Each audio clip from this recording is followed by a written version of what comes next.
السلام عليكم نحمد ونصلي على رسول الكريم أما بعد كل نفس ذائقة الموت মৃত্যুর স্বাদ আমরা সবে গ্রহণ করতাম। মিসবাউজ্জামান তামাকার সাহেব এই অঞ্চলের জনপ্রতিনিধি আসলা এবং চেয়ারম্যান আসলা আল্লাহ তাকে মায়া করছেন জুমার তারিখে তার দুনিয়া থেকে আল্লাহ তাকে উঠে এনেছে। আল্লাহ এই ধরনের সৌভাগ্যর মৃত্যু আল্লাহ আমরা সবরে দান করুক। আর দুনিয়া থেকে ইলা কিছু খাম রাখি যাইবার তৌফিক আল্লাহ দান করুক, যেটা আমরা মানুষের নেকে দিয়ে ইয়াদ করে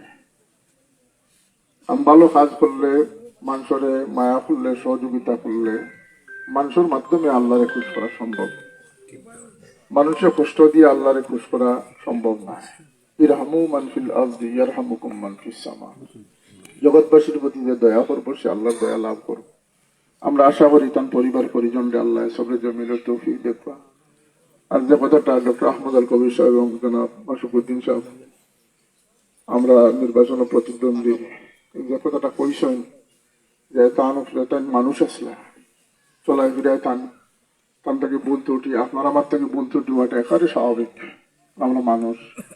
আজকে আমরাও সুপারিশ করি আর আল্লাহর বান্দা জুমার তারিখে গেছেন, আল্লাহ তাকে মাফ করে দেখবা, জান্নাতুল ফিরদাউস নসিব করে দেখবা। যদি মনে করে কোনো কষ্ট থাকে তাহলে আমরা মাফ করে দিতাম, বাদ দিলে আল্লাহ আমরা মাফ করে দেন, আল্লাহ আল্লাহ তৈয়ার করে রাখবা। আর তার লোকের তার সাথে লেনদেনের ব্যাপারে যে বিষয়টা আমরা সমাজে আমরা অবহেলা করি, ছোটখাটো লেনদেনের কারণে আমরা এটা শর্মাইয়া কই না। দুইটা কারণে, একটা হইলে হয় আপনি মাফ করে দিলে এটা যে এই সামান্য টাকা খুঁজিতাম গেলে সরমতে মাফ করে দিলে এটা আর নইলে তার অলিওয়ারিস আছে না হলে কইতা, কারণ ফরর হক এটা মাফ হয় না, এটা লাগে আপনি জবাব দিয়ে দিবা। এক্ষেত্রেও আপনারা একটু সচেতন আমরা থাকতাম। আল্লাহ তৌফিক দিত। সব মুসলিয়ান মুরব্বিয়ান এলাকাবাসীর ধন্যবাদ জানাই। আসসালামু আলাইকুম।